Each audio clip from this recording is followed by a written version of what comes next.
ಆತ್ಮೀಯ ಸ್ನೇಹಿತರೆ, ನಾನು ನಿಮ್ಮ ಗುರುರಾಜ್ ಅರ್ಕಲ್ ಬೃಂದಾವನ ಕಂಪ್ಯೂಟರ್ ಚಾನಲ್ನಿಂದ ಮಾತಾಡ್ತಾ ಇರೋದು. ಇವತ್ತು ನಾನು ಒಂದು ವಿಷಯ ಬಗ್ಗೆ ಏನಂದರೆ PM ಕುಸುಮ ಯೋಜನೆ ಬಗ್ಗೆ, ಅಂದರೆ ಸೋಲಾರ್ ಸಬ್ಸಿಡಿ ಬಗ್ಗೆ ಮಾತಾಡ್ತಾ ಇದ್ದೀನಿ.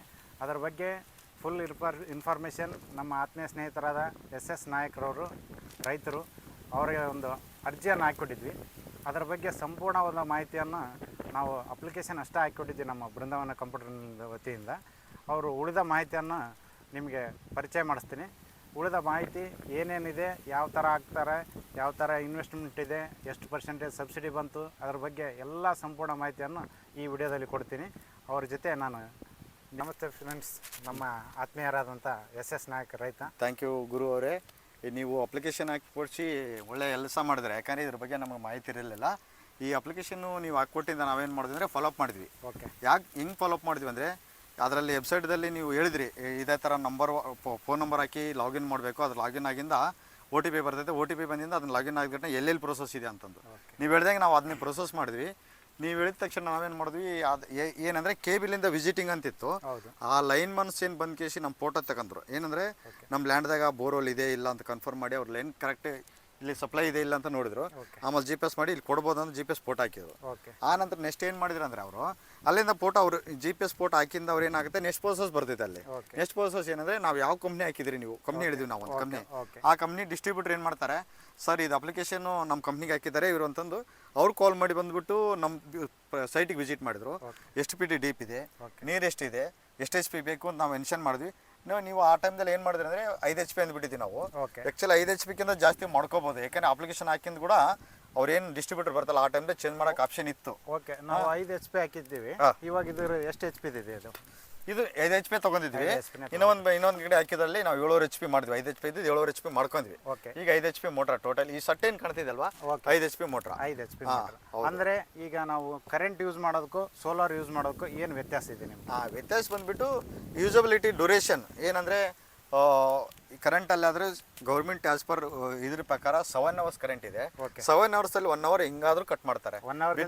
ಮಾಡ್ತಾರೆ. ನಾವು ಗಾಳಿದಿಂದಲ್ಲ ಆಯ್ತು, ಯಾವಾಗೈತು 7 hours ಅಂತ ಯೂಸ್ ಮಾಡಿಲ್ಲ ನಾನು ಖಂಡಿತ. ಒಂದು 6 hours ಅನ್ಕೊಳ್ಳಿ.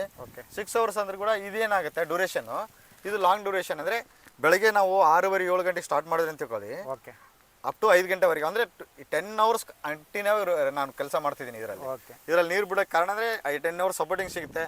ಅಂದರೆ ಏನಂದರೆ ಡ್ಯೂರೇಷನ್ಗಿಂತ ಅಂದರೆ ನೀರು ಪವರು ಒಂದು 6-7 hours ಹೆವಿ ಪವರ್ ಇರ್ತೈತೆ. ಆಮೇಲೆ ಕಂಟಿನ್ಯೂ ಆಗಿ ನೀರು ಇರ್ತೈತೆ, ಸ್ವಲ್ಪ ಪವರ್ ಕಮ್ಮಿ ಇರ್ತೈತೆ. ಟೋಟಲ್ ಅಂದರೆ ಇದಕ್ಕೆ ಕಾಸ್ಟ್ ಎಷ್ಟಾಗುತ್ತೆ ಗೌರ್ಮೆಂಟ್ ಪ್ರಕಾರ? ಸರ್ ಇದು ಗೌರ್ಮೆಂಟ್ ಪ್ರಕಾರ ಬಂದುಬಿಟ್ರಿ ಗುರು ಅವರೇ, ಒಂದು 3 lakh ಅರೌಂಡಿಂಗ್ ಆಗುತ್ತೆ. 5 lakh ಓಕೆ, ಇದು 5 HP 3 lakh ಆಗುತ್ತೆ. 3 lakh ಆಗುತ್ತೆ ಅರೌಂಡಿಂಗ್. ಬಿಲ್ ಬಂದಿದೆ, ಎಸ್ಟಿಮೇಟ್ ಬಿಲ್ ನನಗೆ. ಓಕೆ, ನೀವು ಕಟ್ಟಿದ್ದು ಎಷ್ಟು ಕಟ್ಟಿದ್ರಿ? ಇದು ಆ್ಯಕ್ಚುಲಿ ಸಬ್ಸಿಡಿಯಲ್ಲಿ ತೊಗೊಂಡಿರೋದು. ನೀವು ಅಪ್ಲಿಕೇಶನ್ ಆಗಿರೋ ಸಬ್ಸಿಡಿದು 80% ಸಬ್ಸಿಡಿ ಇದೆ. ಹೇಗಿದೆ ಅಂತಂದರೆ ಅದೊಂದು ಪ್ಲಸ್ ಪಾಯಿಂಟ್ ಇದೆ. ಈಗ ತೋಟಗಾರಿಕೆಯಲ್ಲಿ 50% ಇದೆ, 50% ಫಾರ್ಮರ್ ಇದೆ. ಅದು ಹಾಕಿಲ್ಲ ನಾನು. ನೀವು PM ಕುಸುಮ್ B ಯೋಜನೆ ಹಾಕಿದ್ವಿ. B ಅಂದರೆ ಈ ಸದ್ಯ ಇಲ್ಲ, ಈಗ ಸದ್ಯ ಹೇಳ್ತೀನಿ ಆ ಡೇಟನ್ನು. ಏನಾಗುತ್ತೆ, 30% central government, 50% state government, 20% farmer. Total 100% ಆಯಿತು. ಆ ಥರ ಪೇಮೆಂಟ್ದಾಗ 58,000 ರೂಪಾಯಿ ಪೇಮೆಂಟ್ ಆಗಿದೆ. 58,000 ರೂಪಾಯಿ ಪೇಮೆಂಟ್ ಮಾಡಿದ್ರೆ ₹1 ಬೇರೆ ಯಾರಿಗೆ ಕೊಡೋತಕ್ಕಂತಿಲ್ಲ. ಆ್ಯಸ್ ಪರ್ ಪ್ರೊಸೆಸ್ ಏನು ಹೇಳಿದ್ರಲ್ಲ ನೀವು ಅಪ್ಲಿಕೇಶನ್ ಹಾಕಿಂದ, ನೀವು OTP ಹಾಕಿ ಕೇಸಿ ನೀವೇ ಪೇಮೆಂಟ್ ಮಾಡ್ಬೇಕಂತ ಅದೇ ಥರನೇ ಆಗಿದೆ. ಓಕೆ, ಪೇಮೆಂಟ್ ಮಾಡೋ ಕಾಲಕ್ಕೆ ನೀವು ಏನು DD ಮುಖಾಂತರ ಮಾಡಿದ್ರೋ ಅಥವಾ ಚೆಕ್ ಮುಖಾಂತರ ಮಾಡಿದ್ರೋ ಅಥವಾ ಆನ್ಲೈನ್ ಪೇಮೆಂಟ್ IMPS UPI ಅಂತೇನು ಇದೆಯಲ್ವಾ, ಆನ್ಲೈನ್ ಮುಖಾಲೇ ಮಾಡೋದು. ಬಟ್ ವೆಬ್ಸೈಟ್ ಬಂದ್ಬಿಟ್ಟು ಗೌರ್ಮೆಂಟ್ದೇ ಇರ್ತೈತೆ. ನಾವು ಯಾರಿಗೆ ಬ್ರೋಕರಿಗೆ ಕೊಟ್ಟು ಕಟ್ಸೋದಿಲ್ಲ, ಬೇರೆ ಪರ್ಸನ್ಗೆ ಕಟ್ಟಿ ಹೇಳೋದಿಲ್ಲ. ಇದೇನಂದ್ರೆ ನಾವು ಫೋನ್ ನಂಬರ್ ಹಾಕಿಂದ OTP ಬರ್ತದೆ, OTP ಮಾಡಿಂದ ಇದೆಲ್ಲ ಪ್ರೊಸೆಸ್ ಆಗಿಂದ ಪೇಮೆಂಟ್ ರಿಸ್ಟ್ ಅಂತ ಬರ್ತೈತೆ. ಪೇಮೆಂಟ್ ಅಂತ ಕ್ಲಿಕ್ ಮಾಡಿದ್ರೆ UPI ಕನೆಕ್ಟ್ ಆಗುತ್ತೆ. UPI ಅಲ್ಲಿಂದ ಮಾಡ್ಬೋದು. UPI ಅಲ್ಲಿಂದ ಮಾಡಿದ್ರೆ ಏನು ಪ್ರಾಬ್ಲಮ್ ಇಲ್ಲ. ಏನು ಪ್ರಾಬ್ಲಮ್, 100% ನಾವು ಗೌರ್ಮೆಂಟ್ಗೆ ಕಟ್ಟಿದಂಗೆ. ಯಾಕಂದ್ರೆ ಫೇಕ್ ಆಗೋದು ಇಲ್ಲ, ಅದೆಲ್ಲ ಕಾಮನ್ ಆಗಿ ಫೇಕ್ ಆಗ್ತಿರ್ತದೆ. ಆನ್ಲೈನ್ ಅಂತ ಬಂದ ತಕ್ಷಣ ಕೆಲವೊಂದು ಫೇಕ್ ವೆಬ್ಸೈಟ್ಗಳು ಇರ್ತವೆ. ಆ ವೆಬ್ಸೈಟ್ಗೆ ಹೋಗಿ ನೀವು ಪೇಮೆಂಟ್ ಮಾಡಿ ಆಮೇಲೆ ಅದರದ್ದು ದುಡ್ಡು ವಾಪಸ್ ತಗೊಳ್ಳೋಕೆ ಮತ್ತೆ ಸೈಬರ್ ಕಲೆಕ್ಷನ್ಗೆ ಹೋಗಿ ಅದು ಆ ಥರ ಯಾರಿಗೆ ಥರ್ಡ್ ಪಾರ್ಟಿ ಕೊಡ್ತಿಲ್ಲ ನಾವು ಪೇಮೆಂಟು. ಕೊಡ್ತಿರೋದು ಮೊಬೈಲ್ ಫಾರ್ಮರ್ ಯಾರು ಹಾಕಿದ್ದಾರೆ. ಈ ನಾನು ಫಾರ್ಮರ್ ಹಾಕಿದ್ದೆ, ನನ್ನ ಮೊಬೈಲ್ ನಂಬರ್ ಹಾಕಬೇಕು, OTP ಬರ್ತೈತೆ. OTP ಬಂದ ತಕ್ಷಣ ಅದು ಪೇಮೆಂಟ್ ಮಾಡೋದು ಅಷ್ಟೇ ಕೆಲಸ ಇರೋದು. ಅದೇ ಬಿಟ್ಟು ಮತ್ತೆ ನಾವೇನಂದ್ರೆ ಇವಾಗ ಥರ್ಡ್ ಪಾರ್ಟಿಗೆ ಹೋಗಿ ನಾವು ಈ ಥರ ಓಪನ್ ಮಾಡೋಕ್ಕೆ ಕೊಡಿ ಅದನ್ನ ಏನು ಕೇಳೋದಿಲ್ಲ, ಡೈರೆಕ್ಟ್ ಆಗಿರೋದು. ಈ ಪೇಮೆಂಟ್ಗೆ ಯಾವುದೂ ಇಶ್ಯೂ ಬರೋದು. ನಾವು ಕಟ್ತಕ್ಕಂಥದ್ದು ಗೌರ್ಮೆಂಟ್ಗೆ, ಯಾವ ಡಿಸ್ಟ್ರಿಬ್ಯೂಟ್ರಿಗೆ ಕಟ್ತಿರಲ್ಲ ಗೌರ್ಮೆಂಟ್ಗೆ ಕಟ್ತೀವಿ 20%. ಅದೆಲ್ಲ 20% ಎಲ್ಲ ಜಾಯಿಂಟ್ ಮಾಡಿ 100% ಪೇಮೆಂಟ್ ಡಿಸ್ಟ್ರಿಬ್ಯೂಟ್ರಿಗೆ ಕೊಡ್ತಾರೆ. ಯಾವ ಕಂಪ್ನಿ ಹಾಕಿರ್ತೋ ಆ ಕಂಪ್ನಿಗೆ ಕೊಡ್ತಾರೆ, ಅಲ್ಲಿಂದ ನಾನು ಡಿಸ್ಟ್ರಿಬ್ಯೂಟ್ ಆಗಿ. ಯಾಕಂದರೆ ನಾನು 5ರಿಂದ ಒಂದು 10 ಜನಗಳಿಗೆ ನಾನು ಈ ಒಂದು ಸೋಲಾರ್ದ ಸ್ಕೀಮ್ PM ಹಾಕಿದ್ದೀನಿ. ಅದರಲ್ಲಿ ನೀವೊಬ್ರು ಮತ್ತೆ ನಮ್ಮೂರಲ್ಲಿ ಇನ್ನೊಬ್ರು ತಗೊಂಡಿದ್ದಾರೆ. ಆಮೇಲೆ ಇನ್ನೊಬ್ರು ನಿಮ್ಮ ಫ್ರೆಂಡ್ಸ್ ರೆಫರ್ ಮಾಡಿದ್ರೆ ಅವ್ರು ಕೂಡ ತಗೊಂಡಿದ್ದಾರೆ. ಅವ್ರನ್ನ ವಿಸಿಟ್ ಮಾಡಕ್ ಆಗಿಲ್ಲ, ನಾನು ಪ್ರಥಮವಾಗಿ ವಿಸಿಟ್ ಮಾಡಿದ್ದು ನಿಮ್ಮನೇನೆ. ಅಂದ್ರೆ ನೀವು ಈ ಮಾಹಿತಿ ಕೊಡ್ತಿದ್ರಲ್ವಾ, ಯಾವ ಟೈಮ್ದಲ್ಲಿ ಏನಾಗಬೇಕು, ಜಸ್ಟ್ ಅವ್ರಿಗೆ ಏನಂದ್ರೆ ನಮ್ಮ ಫಾರ್ಮರ್ಸ್ ಏನಂದ್ರೆ ಯಾವುದೇ ತರ ದುಡ್ಡು ಕೊಡೋಂಥದ್ದಿಲ್ಲ ಫಾರ್ಮರ್ಸ್ಗೆ. ಇವಾಗ ಹೇಳ್ಬಿಡಿ ನಿಮ್ಮ ತಕ್ಕ ಬಂದ್ರೆ ಯಾವುದೇ ತೊಡಲ್ಲ, ನಿಮ್ಮ ಮೊಬೈಲಲ್ಲೇ ನೀವೇ ನೋಡ್ತಕ್ಕಂಥದ್ದು ಯಾವ ಪ್ರೋಸೆಸ್ದಾಗಿದೆ. ಈಗ ನೋಡಿ ನೀವು ಹೇಳಿದ್ರಿ ಒಂದು ಮಾತು, ಪೇಮೆಂಟ್ ಹೆಂಗೆ ಕಟ್ಟಿದ್ರೆ ಅಂತ. ಪೇಮೆಂಟ್ ಆನ್ಲೈನ್ ಕಟ್ಟಿದಿಂದ ಆ ಪ್ರೋಸೆಸ್ ತೋರಿಸಿದೆ. ಮೆಟೀರಿಯಲ್ ಬರ್ತಿದೆ, ಮೆಟೀರಿಯಲ್ ಡೆಲಿವರಿ ಆಗಿದೆ, ಆಮೇಲೆ ಇನ್ಸ್ಟಾಲಿಗೆ ಬರ್ತಾರೆ, ಇನ್ಸ್ಟಾಲ್ ಆಗಿದೆ, ಸ್ಟಾರ್ಟ್ ಆಗಿದೆ ಮೋಟ್ರಾ ಅಂತಂದು ತೋರಿಸ್ತಾರೆ.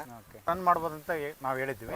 ಬಟ್ ಈಗ ಇದು ಮೊಬೈಲ್ನಿಂದ ರನ್ ಆಗ್ತಾ ಇದೆನಾ ಅಥವಾ ರನ್ ಆಗ್ತಾ ಇಲ್ಲ? ಇಲ್ಲ, ಆ್ಯಕ್ಚುಲಿ ಅವಾಗೆ ರನ್ ಮಾಡಿಸಿದ್ವಿ. ಏನಂದ್ರೆ ಇದರಲ್ಲಿ ಇದಕ್ಕೆ ಸೀರಿಯಲ್ ನಂಬರ್ ಇರ್ತೈತೆ.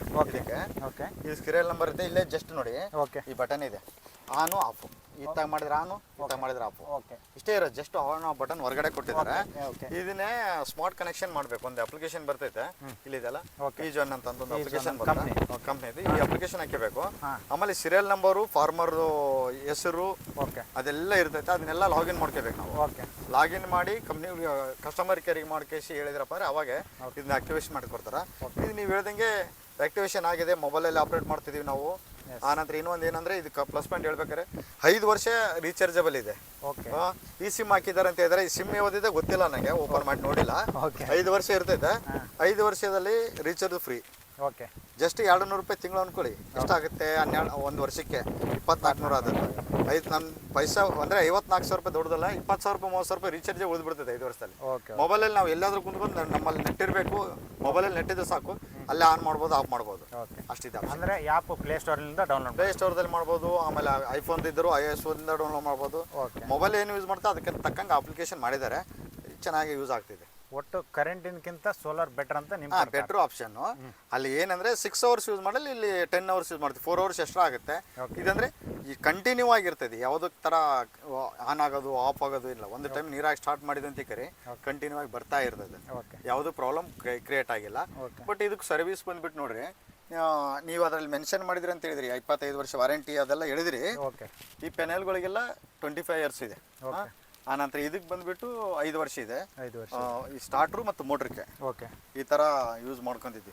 ಅಂದ್ರೆ ಮೋಟ್ರ, ಸ್ಟಾರ್ಟ್ರು, ಪೆನಲ್ ಎಲ್ಲ ಅವರೇ ಹಾಕಿ ಕೊಡ್ತಾರೆ. ಇಲ್ಲ, ನಮ್ಗೆ ಜಸ್ಟ್ ಏನಂದ್ರೆ ಇದೆಲ್ಲ ಈ ಸಿಮೆಂಟ್ ಇಂದು ಕಾಂಕ್ರೀಟ್ ಇದು ಒಂದೇ ಕಾಂಕ್ರೀಟ್ ಹಾಕಿ ಕೊಡ್ಬೇಕು. ಉಳಿದೆಲ್ಲ ಅವರೇ ₹1 ಕೊಡಂಗಿಲ್ಲ. ನಾವು ಜಸ್ಟ್ ಏನಂದ್ರೆ ಅವ್ರು ಹಾಕಿ ಕೊಡ್ತಾರ, ನಾವು ಜಸ್ಟ್ ಬಟನ್ ಬಿಡಬೇಕು, ನೀರು ಚಾಲು ಮಾಡ್ಬೇಕು, ಅಷ್ಟೇ ಕೆಲಸ ಇರೋದು. ಈ ಯೋಜನೆ ರೈತರಿಗೆ ಅನುಕೂಲ ಆಗತ್ತೋ ಅನುಕೂಲ ಆಗಲ್ಲ ಅಂತ ನಿಮ್ಮ ಪ್ರಕಾರ? 100% ಅನುಕೂಲ ಆಗುತ್ತೆ. ಯಾಕಂದ್ರೆ ಎದಕ್ಕೆ ಅನುಕೂಲ ಆಗುತ್ತೆ ಅಂದರೆ ನಾವು ಕರೆಂಟಿನ ಯೂಸ್ ಮಾಡ್ತೀವಲ್ಲ, ಈಗ ಗೌರ್ಮೆಂಟಿಗೆ ಫ್ರೀ ಕೊಡ್ತಿದ್ದೆ ಫಾರ್ಮರ್ಸ್ಗೆ.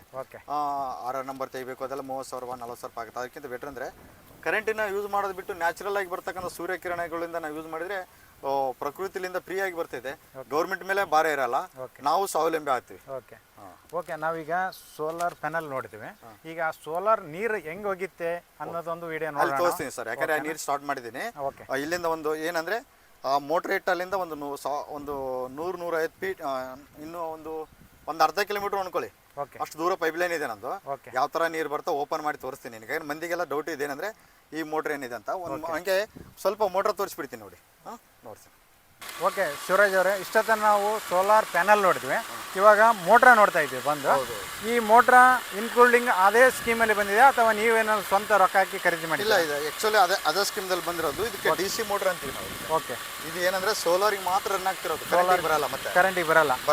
ಓಕೆ, ಇದು 5 HP, ಟೋಟಲ್ 5 HP. ಏನೇನು ಬಂದಿದೆ ಅಂತ ತೋರಿಸಿ ನೋಡಿ. ಈ ಬೆಂಡ್ ಬಂದಿದೆ, ಇದೊಂದು ಬೆಂಡ್ ಬಂದಿದೆ, ಎಕ್ಸ್ಟ್ರಾ ಫಿಟ್ಟಿಂಗ್ ಇದೊಂದು ಮಾಡ್ಕೊಂಡಿದ್ದೀನಿ, ಒಂದು ಕೊಟ್ಟಿದ್ರು, ಒಂದು ಎಕ್ಸ್ಟ್ರಾ ಫಿಟ್ಟಿಂಗ್ ಒಳಗೆ ಒಂದು ಮಾಡ್ಕೊಂಡಿದ್ದೀನಿ. ಆಮೇಲೆ ಟೋಟಲಿ ಸೆಟ್ ಬಂದಿದೆ, ನಾವು ಎಕ್ಸ್ಟ್ರಾ ಮಾಡ್ಕೊಂಡಿದ್ದೀನಿ. ಯಾಕಂದ್ರೆ ಇದೇನಾಗಿರ್ತಾರೆ ಟೋಟಲ್ ಸೆಟ್ ಕೊಟ್ಟಿರ್ತಾರೆ, ನಾವು ನೀರು ಹಾಕಬೇಕು, ಅದ್ರ ಸಲುವಾಗಿ ನಾವು ಎಕ್ಸ್ಟ್ರಾ ಮಾಡಿಸಿರೋದು. ಇದರಲ್ಲಿ ಮತ್ತೆ ಏನು ಜಸ್ಟ್ ಖರ್ಚು ಮಾಡಿದ್ದು ಒಂದು ₹1,000. ಯಾಕಂದ್ರೆ ಇವೆಲ್ಲ ಎಕ್ವಿಪ್ಮೆಂಟ್ಸು, ಆಮೇಲೆ ಎಕ್ಸ್ಟ್ರಾ ಫುಟ್ಬಾಲು. ಈಗ ನಿಮ್ಗೆ ನೀರು ತೋರಿಸ್ಬೇಕಂದ್ರೆ ಅಲ್ಲಿ ಅರ್ಧ ಕಿಲೋಮೀಟರ್ ಹೋಗೋದು ಬೇಡ, ನಾನು ಇಲ್ಲೇ ತೋರಿಸ್ತೀನಿ ನೋಡಿ ಎಷ್ಟು ಪವರ್ ಆಗಿ ಬರ್ತಿದೆ ಏನಂತಂದು. ಇಲ್ಲಿ ರಿಟರ್ನ್ ವಾಲ್ ಮಾಡಿದ್ದೀನಿ, ಇದಕ್ಕೆ ಬಾಯಿಗೆ ಬೀಳ್ತಕ್ಕಂಥ ರಿಟರ್ನ್ ವಾಲ್ ಮಾಡಿದ್ದೀನಿ. ತೋರಿಸ್ತೀನಿ ನೋಡಿ, ಒಂದೇ ನಿಮಿಷ. ನೀರು ಅಲ್ಲಿಗೆ ದಬ್ಬಕತ್ತೆ.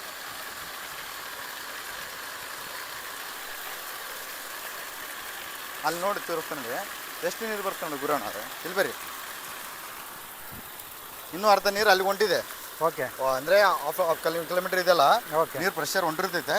ಬಟ್ ಇಲ್ಲಿ ಓಪನ್ ಮಾಡಿ ಈ ಥರ ನೀರು ಅಂದರೆ ಇದಿಷ್ಟೇ ಮೂರು ಸೈಜಲ್ಲಿ ನೀರು ಹೊರಗೆ ಬರ್ತೈತೆ. ಓಕೆ, 3 ಹೊರಗೆ ಬರ್ತದೆ, 3 ಒಳಗೆ ತಗೊಂತಾರೆ, 3 ಸೈಜಲ್ಲಿ ಹೊರಗೆ ಬರ್ತದೆ. ಅಂದರೆ ಬೆಳಗ್ಗೆಲಿಂದ ಸಾಯಂಕಾಲ 7 ಗಂಟೆ ಮಟ್ಟ ಥರ ನಾನ್ ಸ್ಟಾಪ್ ಆಗ್ಲಾರಂಗೆ ನೀರು ಹೋಗಿರ್ತೀನಿ. ಬೆಳಗ್ಗೆ 7 ಗಂಟೆ ಸ್ಟಾರ್ಟ್ ಆದರೆ 5 ಗಂಟೆವರೆಗೆ ನಾನ್ ಸ್ಟಾಪ್ ಆಗಲ್ಲ, ಇದೇ ನೀರು ಇರ್ತದೆ. ಇದೆ ಅಂದರೆ ನಮ್ಮಲ್ಲಿ ನೀರಿರಬೇಕು, ನಮ್ಮಲ್ಲಿ ನೀರು ಇರಬೇಕು. ಆಮೇಲೆ ಬಿಸಿಲು ಸ್ವಲ್ಪ ಮೋಡ ಮುಚ್ಚಿದೆ, ಇನ್ನೂ ಸ್ವಲ್ಪ ಕಡಿಮೆ ಇದೆ. ಮೋಡ ಮುಚ್ಚಿಲ್ಲ ಅಂದರೆ 3 ಇಂಚು ನೀರು ಒಬ್ರಿಗೆ ಕಟ್ಟಕ್ಕಾಗಲ್ಲ, ನೀರು ಅಷ್ಟು ನೀರು ಬರ್ತದೆ. ಓಕೆ, ಅಂದರೆ ಸ್ಟ್ರಾಂಗ್ ಬಿಸಿಲಿತ್ತಂದರೆ ಜಾಸ್ತಿ ಪವರ್ಫುಲ್ ಆಗಿ ಬರುತ್ತೆ. ಹಾಂ, ಓಕೆ, ನೋಡಿ ಇಷ್ಟೆಲ್ಲ ನೀರು ಬರ್ತಿದೆ. ಇಷ್ಟು ಇಲ್ಲಿವರೆಗೆ ನಾವು ಸೋಲಾರ್ ಪ್ಯಾನಲ್ ನೋಡಿದ್ವಿ ಮತ್ತು ಮೋಟ್ರ್ ನೋಡಿದ್ವಿ, ನೀರು ಹೇಗೆ ಹೋಗಿತ್ತಂತ ನೋಡಿದ್ವಿ. ಆದರೆ ಇದರಿಂದ ರೈತರಿಗೆ ನೀರು ಕಟ್ಟಕ್ಕೆ ಈಸಿ ಆಗುತ್ತೆ. ಅವ್ರ ಮನೆಯಲ್ಲಿಲ್ಲ ಅಂದ್ರೂ ಕೂಡ ಅವರು ಮೊಬೈಲಿಂದ ಆನ್ ಮಾಡಿಕೊಂಡು ನೀರು ಕಟ್ಬೋದು. ಒಳ್ಳೆಯ ಒಂದು ಯೋಜನೆ ಆಗಿದೆ. ಇಂಥ ಒಂದು ಯೋಜನೆ ರೈತರಿಗೆಲ್ಲ ಸದುಪಯೋಗ ಆಗಲಿ. ನೆಕ್ಸ್ಟ್ ಈ ಒಂದು ಅಪ್ಲಿಕೇಶನ್ ಕರೀತಾರೆ ಅಂದರೆ ಈಗ ಮೊದಲೇನು 24-25ರಲ್ಲಿ ಹಾಕಿದಂಥ ಅಪ್ಲಿಕೇಶನ್ಗಳಿದಾವಲ್ಲ, ಅವೆಲ್ಲ ಭಾಳ ಪೆಂಡಿಂಗ್ ಇದ್ದಾವೆ. ಅವೆಲ್ಲ ಕ್ಲಿಯರ್ ಮಾಡ್ಕೊಂಡು ನವಂಬರ್ ಅಥವಾ ಡಿಸೆಂಬರ್ನಲ್ಲಿ ಮತ್ತೆ ಹೊಸ PM ಕುಸುಮ ಯೋಜನೆಯ ಒಂದು ಅಪ್ಲಿಕೇಶನನ್ನು ಕರೀತಾರೆ. ಆ ಅಪ್ಲಿಕೇಶನ್ ರೈತರಿಗೆ ಹಾಕ್ಸೋಕ್ಕೆ ಅನುಕೂಲ ಮಾಡಿಕೊಡೋಣ. ಹಾಗಾಗಿ ರೈತರಿಗೆ ಅನುಕೂಲ ಆಗಲ್ಲದೆ ಅನ್ನೋದೇ ನಮ್ಮ ಆಶಯ. ಹಾಗಾಗಿ ನಿಮ್ಮ ಪ್ರಕಾರ ಈಗ ನೆಕ್ಸ್ಟ್ ಇನ್ನೊಂದು ಬಂದಿದೆ ಸ್ಕೀಮು, ಏನಂದರೆ ಇದು PM ಸೂರ್ಯಗಾರ ಅಂತೇಳಿ. ಆ ಸ್ಕೀಮಲ್ಲಿ ಒಬ್ಬರು ತೊಗೊಂಡಿದ್ದಾರೆ, ನಮ್ಮ ಒಂದು ಕಸ್ಟಮರ್ ತೊಗೊಂಡಿದ್ದಾರೆ. ಅವ್ರದ್ದು ಒಂದು ವಿಡಿಯೋ ಮಾಡಿ ತೋರಿಸ್ತೀನಿ. ಯಾಕಂದರೆ ಪ್ರಥಮದಾಗಿ ನಾವು ಸೋಲಾರು ರೈತರು ತೋರಿಸಿವಿ, ನೆಕ್ಸ್ಟ್ ಮನೆಗೆ ತೊಗೊಂಡಿದ್ದಾರೆ. ಅಂದರೆ PM ಸೂರ್ಯಗಾರ ಅಂತೇಳಿ ಆ ಒಂದು ಯೋಜನೆ ಒಳಗೆ ವಿದ್ಯುತ್ ಬಳಕೆಯನ್ನು ಮಾಡಲಾರದೆ ಸೋಲಾರ್ಲಿಂದನೇ ಮನೆಯೆಲ್ಲ ಬೆಳಗುತ್ತಂತೆ. ಹಾಗಾಗಿ ಅದರದ್ದು ಒಂದು ವಿಡಿಯೋ ಮಾಡಿ ತೋರಿಸೋಣ ನೆಕ್ಸ್ಟ್ ವಿಡಿಯೋದಲ್ಲಿ. ನೆಕ್ಸ್ಟ್ ಬರ್ತಕ್ಕಂಥ ಫಾರ್ಮರಿಗೆ ನೀವೇನು ಹೇಳ್ತೀರಿ ಹೇಳಿ. ಇದು ಅಪ್ಲಿಕೇಶನ್ ಹಾಕಿಂದ ಏನಾಗುತ್ತೆ, ಒಂದೇ ದಿವಸ ಆಗತಕ್ಕಂಥ ಪ್ರೊಸೆಸ್ ಇಲ್ಲ. ಒನ್ ಟೈಮ್ ಅಪ್ಲಿಕೇಶನ್ ಹಾಕಿಂದ ಒನ್ ಮಂತ್ ಆಗ್ಬೋದು, 2 ಮಂತ್ ಆಗ್ಬೋದು. ಆ್ಯಸ್ ಪರ್ ಪ್ರೊಸೆಸ್ ಏನಂದರೆ ಪ್ರೊಸೆಸ್ ಯಾವ ಥರ ಇದೆ ಅಂತಂದರೆ ಸ್ಟೆಪ್ ಬೈ ಸ್ಟೆಪ್ ಹೋಗಬೇಕು. ಆನಂತರ ನಾವೆಲ್ಲ ಪೇಮೆಂಟ್ ಮಾಡಿಂದ ನಮಗೆ ಒಂದು 20 ಡೇಸ್ 10 ಡೇಸಲ್ಲಿ ಬರಲ್ಲ. ಮಿನಿಮಮ್ ಏನಂದರೆ 1 ಮಂತು 45 ಡೇಸ್ ಬೇಕು. ನಾವು ಡಿಸೆಂಬರ್ಗೆ ಎಂಡಿಗೆ ಪೇಮೆಂಟ್ ಮಾಡಿದ್ವಿ. ಜನವರಿ ಫೆಬ್ರವರಿಲಿ ನಮಗೆಲ್ಲ ಮೆಟೀರಿಯಲ್ ಬರೋಕ್ಕೆ ಸ್ಟಾರ್ಟ್ ಆಯಿತು. ಬೇರೆ ಕಡೆಗೆ ಬಂದು ಹಂಗೆ ಅಂದರು, ಯಾರೋ ಇನ್ನೂ ಬರ್ತಿದ್ದಿಲ್ಲ ಅಂತಂದ್ರೆ ಫೆಬ್ರವರಿ ಬಂದು ಒಂದು 2 ಮಂತ್ಸ್ 3 ಮಂತ್ಸ್ ಪ್ರೊಸೆಸಿಂಗ್ ಆಯಿತು. ಆನಂತರ ಮೆಟೀರಿಯಲ್ಸ್ ಬಂದಿದ್ದು ಏನಿಲ್ಲ, ಇಮಿಡಿಯೇಟಾಗಿ ಇದಕ್ಕೆ ಸಪ್ರೇಟು ಡಿಸ್ಟ್ರಿಬ್ಯೂಟರ್ ಕಡೆಯಿಂದ ಫಿಟ್ ಮಾಡೋರು ಅವೆಲ್ಲ ವರ್ಕರ್ಸ್ ಇರ್ತಾರೆ, ಅವರೆಲ್ಲ ಕಾಲ್ ಮಾಡ್ತಾರೆ. ನಾವು ಏನು CC ಹಾಕಿ ಕೊಟ್ಟಿಂದ ಒಂದು 3-4 ಅವರ್ಸಲ್ಲಿ ಫಿಟ್ ಮಾಡಿ ಕೊಟ್ಟೇ ಬಿಡ್ತಾರೆ ಬಂದಿದ್ದನ್ನ. ಜಸ್ಟ್ ಏನಂದರೆ ಒನ್ ಡೇ ಕೆಲಸ ಇಲ್ಲ, ಟೋಟಲಿ ಕಂಪ್ಲೀಟ್ ಆಯಿತು. ಇದು ಹಾಕಿ 2 ದಿವಸ ಬಿಟ್ಟಿಂದ 2 ದಿವಸ ಬಿಡ್ತಾರೆ, ಗಟ್ಟಿ ಆಗಬೇಕು. ಆಗಿಂದ ನೆಕ್ಸ್ಟು ಬಂದ ತಕ್ಷಣ ಇದೆಲ್ಲ ಫಿಟ್ ಮಾಡಿಕೊಡೋಕೆ ಒಂದು 2 ಅವರ್ಸ್ ಇಲ್ಲ 4 ಅವರ್ಸ್ ಇಲ್ಲ 1 ಡೇ ಅಂದ್ಕೊಳ್ಳಿ, ಕಂಪ್ಲೀಟಾಗಿ ಮಾಡಿಕೊಟ್ಬಿಡ್ತಾರೆ. ಅಷ್ಟೇ ಇರೋದು. ಇನ್ನೂ ಯಾರೋ ನೀವು ಅಂತಿರ್ತೀರಲ್ಲ, ನಿಮಗೆ ಈ ಅಪ್ಲಿಕೇಶನ್ ಈ ಥರ ಬಂದರೆ ಅಪ್ಲಿಕೇಶನ್ ಫಸ್ಟ್ ಪ್ರೊಸೆಸ್ ಮಾಡಿ. ನಾನು ನೋಡಿದ ಪ್ರಕಾರ ಒಂದು ಎಲ್ಲೋ ಓದಿದ ಪ್ರಕಾರ ಯೂಟ್ಯೂಬಲ್ಲಿ ಇದು ಗೂಗಲಲ್ಲಿ 25,000 ಜನಕ್ಕೆ ಸೋಲಾರ್ ಕೊಡಬೇಕಂತ ಗೌರ್ಮೆಂಟ್ ಸ್ಕೀಮ್ ಮಾಡಿತ್ತಂತೆ. 25, 26 ಅಂತಂದರೆ ಇದು ಹೇಳಿದ್ರಲ್ಲ 24, 25. 24ರಲ್ಲಿ ಏನು ಮಾಡಿದ್ರು, ಅಷ್ಟು ಮಂದಿ ಹಾಕಲಿಲ್ಲ, ಒನ್ಲಿ 10,000 ಹಾಕಿದ್ರು. ಅದಕ್ಕಾಗಿ ಮತ್ತೆ 25ರಲ್ಲಿ ಎಂಡಿಗೆ ಮತ್ತೆ ಡಿಸೆಂಬರಿಗೆ ಮತ್ತೆ ಕರೆದ್ರು, ಮತ್ತೆ ಹಾಕಿದ್ದಾರೆ. ಈಗ ಆಗಿರೋದೇ ಒಂದು 16,000 ಜನಕ್ಕೆ ಆಗಿದೆ ಟೋಟಲ್ ಕರ್ನಾಟಕದಲ್ಲಿ. ಈ ನಮ್ಮ ಹೈದರಾಬಾದ್ ಕರ್ನಾಟಕ ಭಾಗದಲ್ಲಿ ಭಾಳ ಕಡಿಮೆ, ಬೇರೆ ಕಡೆಗೆ ಭಾಳ ಯೂಸ್ ಮಾಡ್ತಿದ್ದಾರೆ. ಈ ಯೋಜನೆ ಯೂಸ್ ಮಾಡ್ಕೊಂಡ್ರೆ ನಾವು ನಿರಂತರವಾಗಿ ಈಗ ನೋಡಿದ್ವಲ್ಲ, ಅದು ಓಪನ್ ಮೋಟ್ರ್ ಇದೆ, ನಮ್ಮದು ಸಬ್ಮರ್ಸಿಬಲ್ ಮೋಟ್ರ್ ಇದೆ. ಅದು ಸಬ್ಮರ್ಸಿಬಲ್ ಮೋಟ್ರ್ ಏನಂದರೆ ನೀವು ಎಲ್ಲೋ ಕೂಡ ಏನೇ ಮಾಡಿ ಬಟನ್ ಜಸ್ಟ್ ಪ್ಲೇ ಮಾಡಿ ಸಾಕು, ಬಂದು ಬಾಯಿ ಕೆರೆಗೆ ಆಯಿತು, ನೀವು ಕೃಷಿ ಹೊಂಡಕ್ಕಾಗಿ ಸ್ಟೋರ್ ಆಗುತ್ತೆ. ಅದು 20 ಯಾವಾಗಾದ್ರೂ ಯೂಸ್ ಮಾಡ್ಕೊಳಕ್ಕೆ ಎಲ್ಲಿದ್ರೂ ಯೂಸ್ ಮಾಡ್ಬೋದು. ನೀರು ಕಟ್ಲಿಕ್ಕೆ ಮಾತ್ರ ನಾವು ಅಲ್ಲೇ ಮುಂದಿಟ್ಕೊಂಡೇ ಕಟ್ಟಬೇಕು. ನಾವು ಇವಾಗ ಓಪನ್ ಮೋಟರ್ ನೋಡಿದ್ವಿ, ಬಟ್ ಒಳಗಡೆ ಮೋಟರ್ ಇರ್ತಾವೆ ಕೆಲವೊಂದು. ಕೆಲವೊಂದು ಅಲ್ಲಿದೆ ನಮ್ಮ ತೋಟದಾಗ ಇನ್ನೊಂದಿದೆ, ಅದ್ರದ್ದು ಇನ್ನೊಂದು ಎಷ್ಟು ಬೇಕಾದ್ರೆ ನೀವು ಹೇಳಿ. ಒಳಗಡೆ ಮೋಟರ್ ಸೋಲಾರ್ಗೆ ಯೂಸ್ ಆಗುತ್ತೆ. ಹೌದು. ಅದಕ್ಕೆ 300 feet ಅದೆಲ್ಲ ಆ ಮೋಟರ್ ಬಂದಲ್ಲ ಅದ್ರ ಎಕ್ಸ್ಪ್ಲೇನ್ ಮಾಡ್ತೀನಿ. ಇದು ಜಸ್ಟ್ ಏನಂದ್ರೆ ಫುಟ್ಬಾಲ್ ಕೊಡ್ತಾರೆ, ಟೋಟಲ್ ಮೆಟೀರಿಯಲ್ಸ್ ಏನು ಎಲ್ಲ ಮೆಟೀರಿಯಲ್ಸ್ ಬರ್ತಿದೆ. ಜಸ್ಟ್ ನಾವೇನಂದ್ರೆ ಅಲ್ಟ್ರೇಷನ್ ಮಾಡ್ಕೊಂಡ್ ಕೇಸಿ ನಾವು ಯೂಸ್ ಮಾಡ್ತೀವಿ, ಹಂಗೆ ನಮ್ಗೆ ಕಂಫರ್ಟಬಲ್ ಹಂಗೆ ಯೂಸ್ ಮಾಡ್ತೀವಿ. ಓಕೆ ಫ್ರೆಂಡ್ಸ್, ಇಲ್ಲಿವರೆಗೂ ಕೂಡ ನಾನು ಶಿವರಾಜ್ ಜೀನೂರ್ ಅಂತೇಳಿ ನಮ್ಮ ಭಾಗದವರೇ ಅವರ ಒಂದು ಸಂದರ್ಶನ ಮಾಡಿದ್ದೇನೆ.